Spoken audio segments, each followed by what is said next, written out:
Oi pessoal, tudo bom? Professor Alan de Geografia aí na área, tá? Vamos aí dar início a mais uma aula nossa, tá? E hoje, qual vai ser o conteúdo que nós vamos ver? Continente americano, beleza? Então vamos falar um pouquinho aí do continente americano. Mas o que nós vamos falar especificamente? Primeiro, nós vamos falar aí as diferentes regionalizações americanas, as formas de regionalizar. Depois, falaremos sobre os aspectos físicos da América. E por fim, as paisagens climatobotânicas da América. Nossa, professor, que palavra é essa? Climatobotânicas. De acordo com o clima, cada região tem uma paisagem específica, beleza? Vamos lá então. Primeira parte aí, as diferentes regionalizações americanas. Gente, o continente americano ele é um continente muito grande, um continente muito extenso. É o segundo maior continente, tá? E ele está aí no hemisfério oeste, tá? E ele vai desde o norte até o sul, lá no extremo norte até quase a Antártida. Por ele ser um continente muito grande, nós temos uma variedade aí de paisagens. Então vejam só, nossa primeira paisagem, as florestas latifoliada equatorial, floresta amazônica, tá? Para quem não sabe, a floresta amazônica não está presente só no Brasil, tá? Ela está presente em outros países da América do Sul. Se não me engano, pelo menos mais 4 países, tá? Depois também nós temos aí a floresta temperada nos Estados Unidos. Olha só que interessante, tá? Aquilo que eu falei do climato botânico. Clima equatorial, clima mais quente, uma floresta mais fechada. Clima temperado, olha só, uma floresta já não tão fechada. Agora nós temos a floresta boreal ou floresta de taiga no Canadá. O Canadá é um país extremamente frio, né? Olha só então como a floresta ela não é tão densa, ela não é tão fechada. E por último, a floresta de tundra, né? Tundra não, né? A área de tundra lá no extremo norte do Canadá, quase no círculo polar ártico. Notem que aí as plantas são pequenas, né? Uma vegetação já rasteira, se adequa ao clima. Tá bom? Então, vamos lá.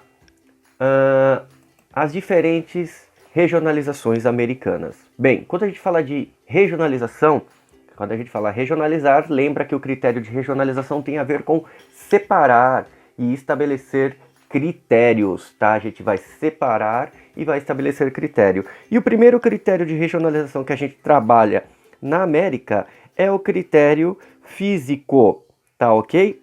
Então vamos lá dar uma olhadinha. Critério físico. Quando a gente trabalha o critério físico, nós olhamos para a América de 3 formas diferentes. Primeiramente, a América do Norte, tá bom? Depois nós olhamos aqui para o meio, América Central. E por último, aqui no final, América do Sul. Então, estabelecendo aí um critério físico, a América ela é particionada em 3: Norte, Central e Sul. Beleza? Não é difícil, tá bom? Facinho aí. Porém, nós podemos também usar o critério social e cultural, ou histórico, que a gente chama. E aí, a América ela é particionada em 2. Bem, como que ela é particionada em 2? Vamos lá então. Nós temos também, de novo, aqui essa parte que nós vamos chamar de América Anglo-Saxônica.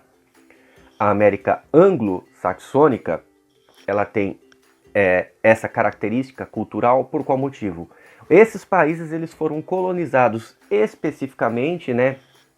Uma colonização mais forte por parte dos britânicos, né? Por parte da Inglaterra. E a Inglaterra ela tem como língua origem o anglo-saxão. Então esses países são considerados América Anglo-Saxônica. Já os demais países aqui de baixo, tá tudo desde o México até o sul do Chile e da Argentina, nós temos a América Latina. Por que América Latina? Porque esses países eles foram colonizados por países que têm como língua a origem latim.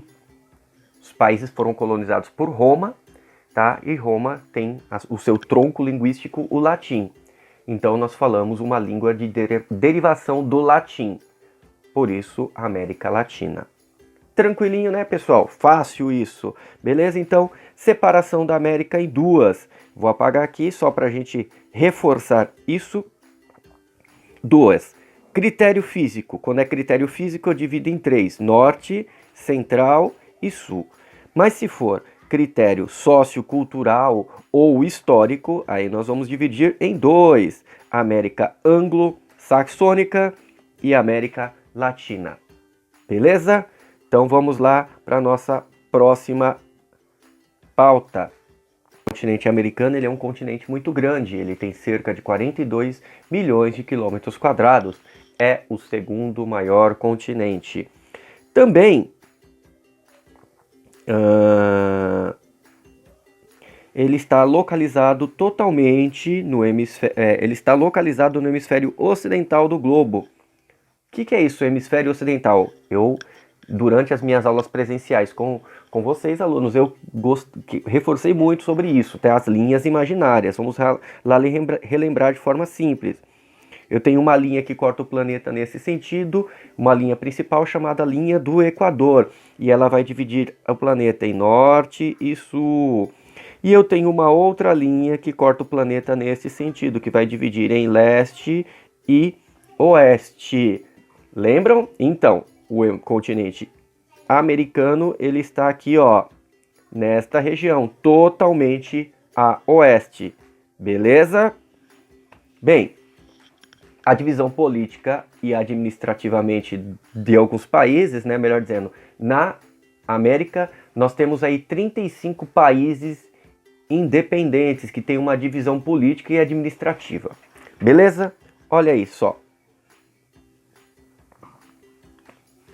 Trouxe aí para vocês uma imagem, né, de uma praia no Caribe. Olha que paisagem linda, maravilhosa. E olha essa outra então, que show de bola. Neve nos Estados Unidos. Lembra lá das paisagens climatobotânicas? Olha lá, tudo floridinho, bem quente, um tipo de vegetação. Frio, olha só, assim, né, as plantas todas nuas, sem nenhuma folha.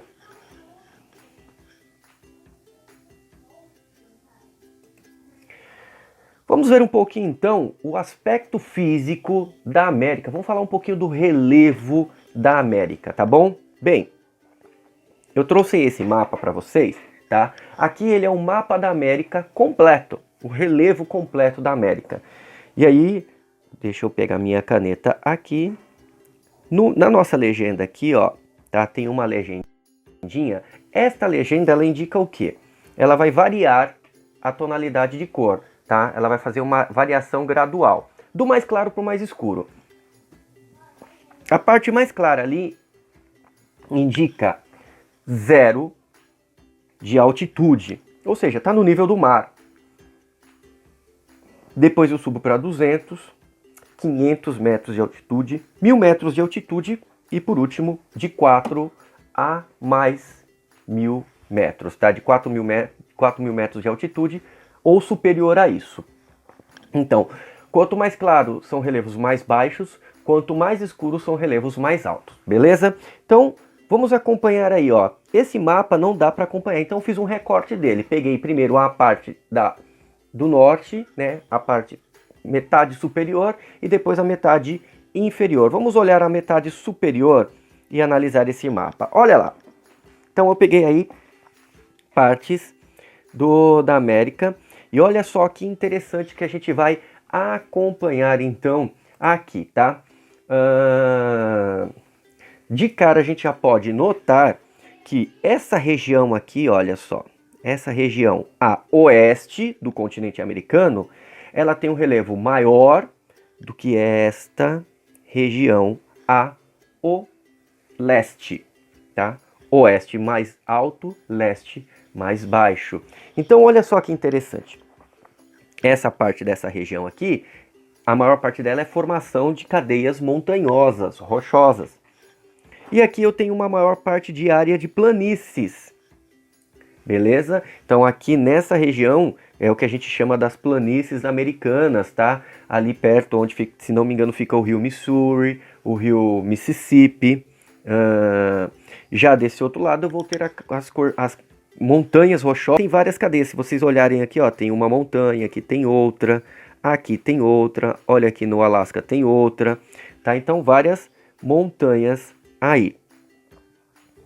Já aqui nesta região, eu já vou ter, já nessa região aqui, eu vou ter uma área de planície, terreno mais baixo, e esse terreno mais baixo com formação de rios, tá bom?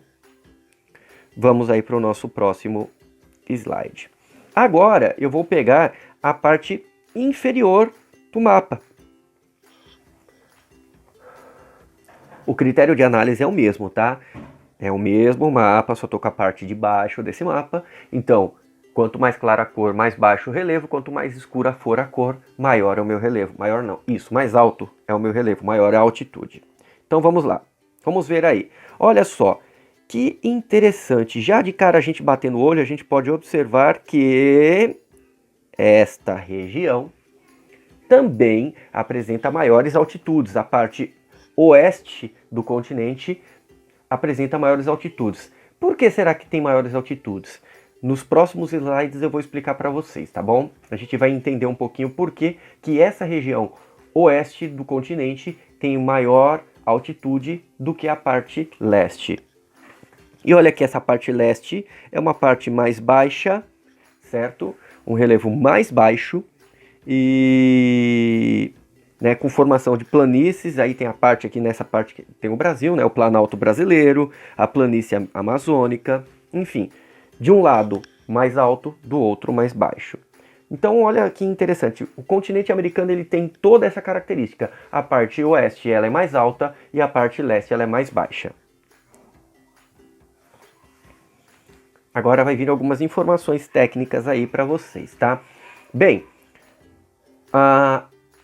vamos falar um pouquinho dos dobramentos terciários da costa ocidental. Por quê? Porque, vamos dar uma olhada aqui, ó. Lembra que eu perguntei, que eu falei para vocês, por que a costa oeste ela é mais alta, tem um relevo mais alto do que a costa leste? Olha que interessante isso aqui.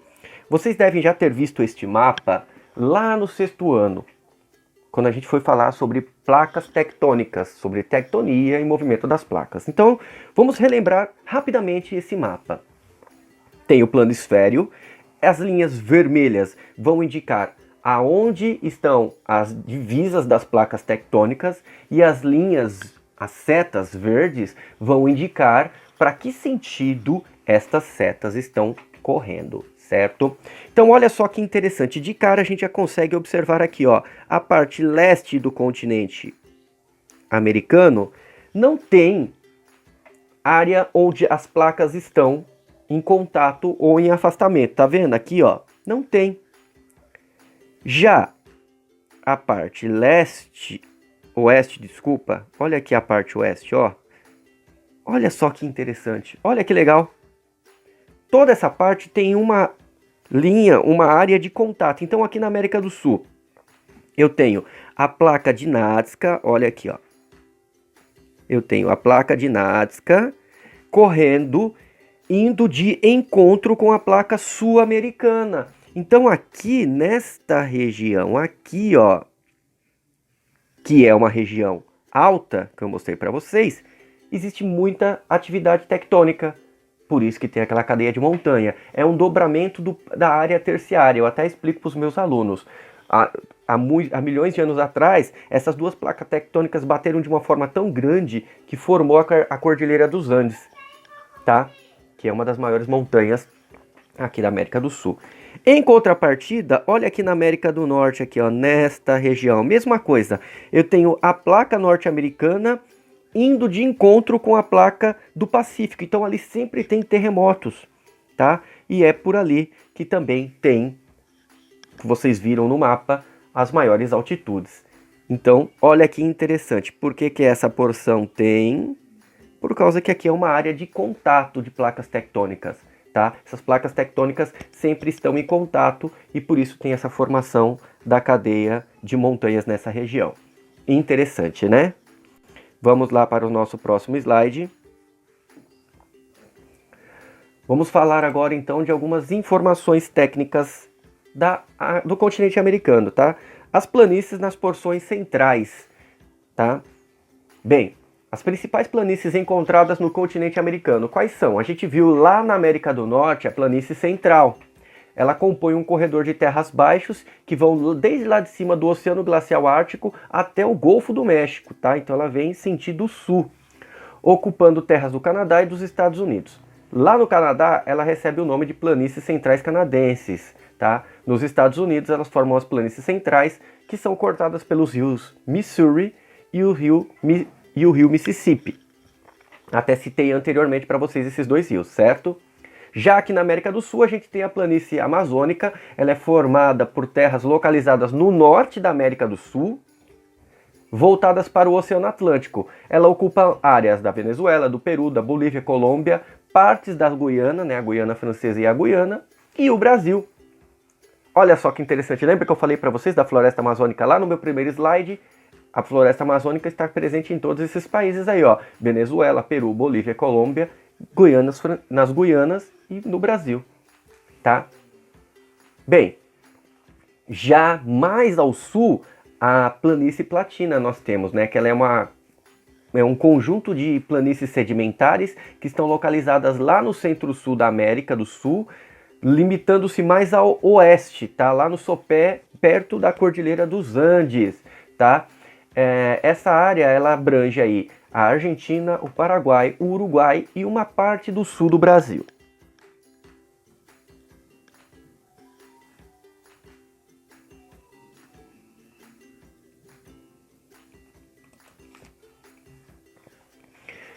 Eu vou mostrar agora para vocês o esquema de como são os planaltos, tá? Do relevo americano. Primeiramente, a gente vai ver os desgastes desse planalto. Então, olha só que interessante. A gente vai vir aqui de leste a oeste, tá? E olha aí, eu tenho uma escala métrica que vai de 0, que é o nível do mar, até 4.000 metros de altitude ou mais, tá bom? Então vamos lá. Olha aqui, ó. Isso aqui é a parte do América do Norte. Eu começo aqui, ó, na Filadélfia, com um relevo aí, ó, não ultrapassando 1.000 metros de altitude. Olha só, ele não ultrapassa 1.000 metros de altitude, com exceção dos Montes Apalaches. Depois eu entro aqui nessa área de planície, ó, novamente, não ultrapassando 1.000 metros de altitude. Quando a gente chega aqui já nessa região, aí eu tenho uma região mais elevada, de cadeias de montanha. Essas, inclusive, ultrapassando os 4.000 metros de altitude, né? Olha lá, né? O Monte Whitney, 4.400, o Monte Elbert, 4.300. Depois eu venho aqui para a minha bacia do Rio Sacramento e, por último, a região do São Francisco. E voltando ao nível do mar aqui. Então, olha só como que é alto, tá? Essa nossa região, e aqui é nessa nossa região de planícies e planalto. A gente vai ver esse mesmo esquema agora, só que na América do Sul, tá bom? Vamos ver aí como que é na América do Sul este esquema. Olha lá que interessante, mesmo sentido, tá? Leste a oeste, tá? Aqui a gente vai ter uma variação só. Lá na América do Norte, a altitude ela variava até 4.000 metros. Já que na América do Sul nós temos altitudes superiores a 6.000 metros, tá bom? Então vamos ver aqui, ó. Olha só que interessante. Aqui na nossa região também, o Planalto ele não vai passar em uma altitude média de 1.000 metros, tá? Então a gente sai aqui, ó, do leste com o Rio Vitória, o Rio Doce, o Rio São Francisco, Rio Paraná, a bacia do Rio Paraguai aqui. E aí a gente entra nas áreas lá mais ao leste das cadeias montanhosas. E aí, olha que interessante, tá? Eu vou ter aqui, ó, o Monte Cusco com 5.000 metros de altitude, tá? Essa parte aqui provavelmente é a Cordilheira dos Andes. E depois a gente volta aqui para essa região da costa oeste. Bem, Como eu mostrei para vocês, na parte oeste existe uma grande área de instabilidade, tá? Por conta das placas tectônicas, tá? E aí o que acontece?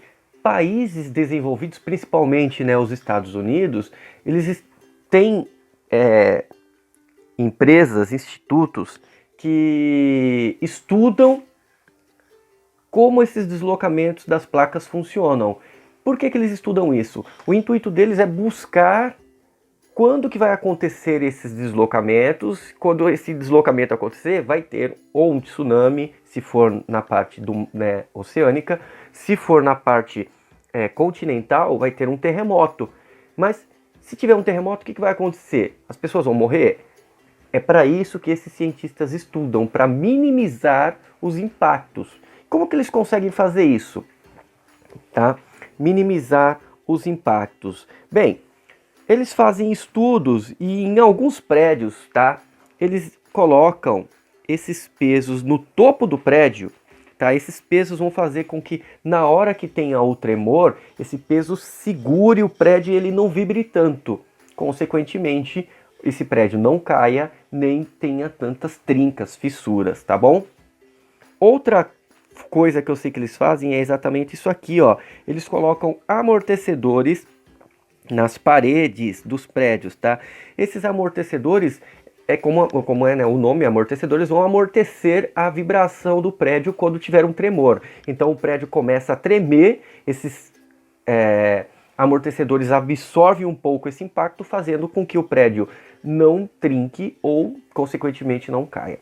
Uma terceira situação é no subsolo, né, na base do prédio, coloca-se uma suspensão, igual os de carro, tá? Coloca esses amortecedores também. Então, quando começa o tremor, esses amortecedores absorvem grande parte do tremor. O prédio vai balançar? Vai, mas o maior impacto vai ser recebido nesses amortecedores, fazendo com que um prédio não vibre tanto, não trinque ou não caia, tá bom? Interessante aí essa situação. Não só nos Estados Unidos, eu sei que isso também acontece, por exemplo, no Japão, que tem bastante instabilidade lá, tá? Os prédios e algumas casas mais luxuosas têm esses sistemas aí de anti-tremor. Por que o continente americano tem tantas paisagens, né? Como eu expliquei lá no começo, ele é um continente muito grande, mais de 42 milhões, né, de quilômetros quadrados, e isso faz com que em cada região do planeta eu tenha uma característica diferente, tá? Vamos lembrar aí que o continente americano ele tem uma variada latitude, tá? Desde o norte até o sul. Então vamos lá tomar como base, tá? Vamos relembrar alguns conceitos aí que a gente aprendeu lá no sexto ano. Eu tenho a minha linha do Equador aqui, e aí vale lembrar que, ó, na linha do Equador, quanto mais próximo da linha do Equador eu tiver, maiores são as minhas temperaturas.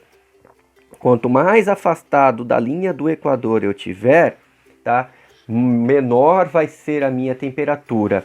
E no meio, né, nessas partes aqui, ó, do meio, que é o que a gente chama de transição, as temperaturas elas vão ser variadas, equilibradas, temperadas, tá? Então olha só que interessante. Aqui nessa minha região do meio, eu tenho aí alguns climas quentes, como o clima tropical, o clima equatorial, tá? Aqui já nessa região eu vou ter mais climas subtropicais, semiáridos, climas de Mediterrâneo, tá? Já aqui nestas regiões aqui, eu vou ter o quê? Os climas frios, frio de montanha e em algumas situações aqui no extremo norte, eu vou ter o clima polar.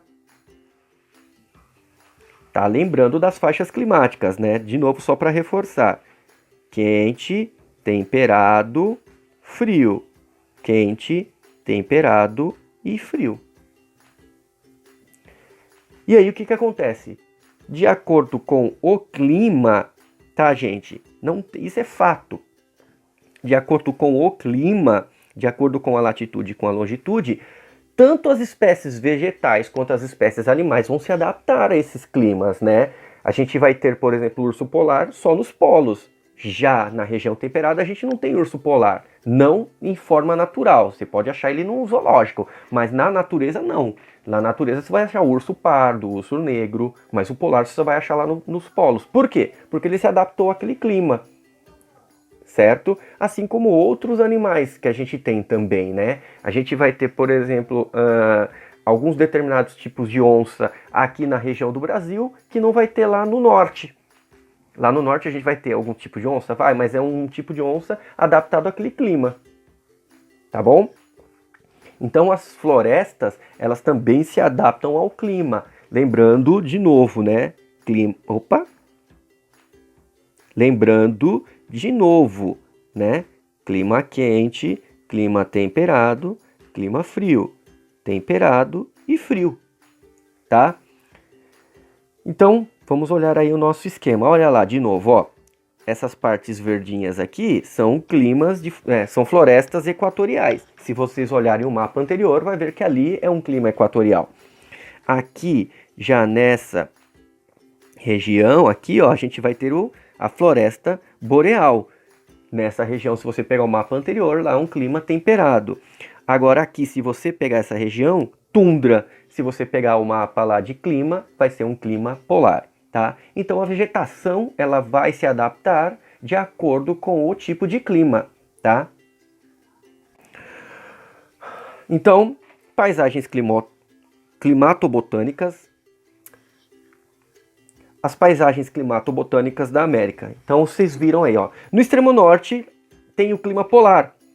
Então, nesse clima polar, as temperaturas elas são baixas o ano todo, tá? E com neves constante. Por isso que lá vai aparecer tundra, que é uma vegetação mais baixa, é uma vegetação de musgos e de líquens.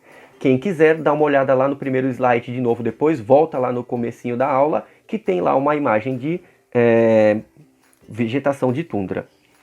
Já um pouco mais abaixo no norte, o clima ele é temperado, ele é um clima frio. Tá? Os invernos eles são longos e são frios, bem gelados. E os verões eles não são tão longos, tá? Eles são verões curtos e não são tão quentes. Um clima mais ameno.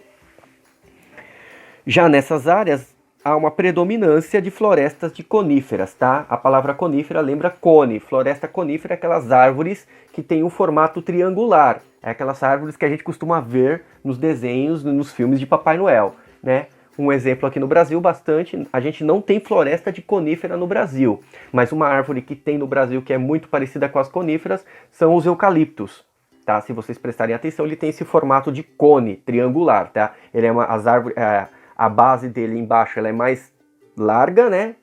Tem mais folhas e ela vai afunilando para o topo. O topo não tem quase nem poucas folhas, tá bom? No centro-leste, o clima ele é temperado continental. Então o que acontece? Os verões eles são quentes e os invernos são rigorosos. Por isso que a gente chama de clima temperado, tá? Verão quente, inverno frio, bem frio. Já um pouco mais acima, o inverno é bem frio, só que o verão ele não é tão quente. E no leste, o clima temperado oceânico, os verões eles são quentes, os invernos não são tão quentes, tá? Por causa da umidade do mar, tá? E a amplitude térmica ela não varia tanto. Predomina as florestas temperadas aí, tá bom? No oeste, na parte ali onde tem as montanhas, tá? Encontram, como eu disse, as formações montanhosas em relação dessa altitude, tá? Interferem significativamente no clima, tá? Então, devido à altitude, o clima ele também vai ser diferente, tá? Apesar dessa temperatura elas serem bem baixas, tá? Não existe uma vegetação específica. Lembrando que quanto mais alto for, mais frio é, tá? Então, provavelmente na base da montanha eu vou ter um tipo de vegetação, no meio da montanha talvez eu tenha uma vegetação bem rala e lá no topo só vai ter neve mesmo, tá? Já no sul, o clima subtropical. No clima subtropical, ele tem as estações do ano elas são bem marcantes, tá? Por isso que a gente tem florestas subtropicais. No sudoeste, Clima de Mediterrâneo, verões quentes e secos, e os invernos amenos e úmidos. O que significa isso? Os verões eles são quentes e secos, ou seja, no clima de Mediterrâneo não chove tanto no verão, tá? Diferente no Brasil, que o nosso verão ele é um verão úmido, chove bastante. No clima de Mediterrâneo não chove no verão. Já nos invernos, o inverno é ameno e úmido, ou seja, não é tão frio e chove bastante. Essa região compreende as terras ali da Califórnia, tá?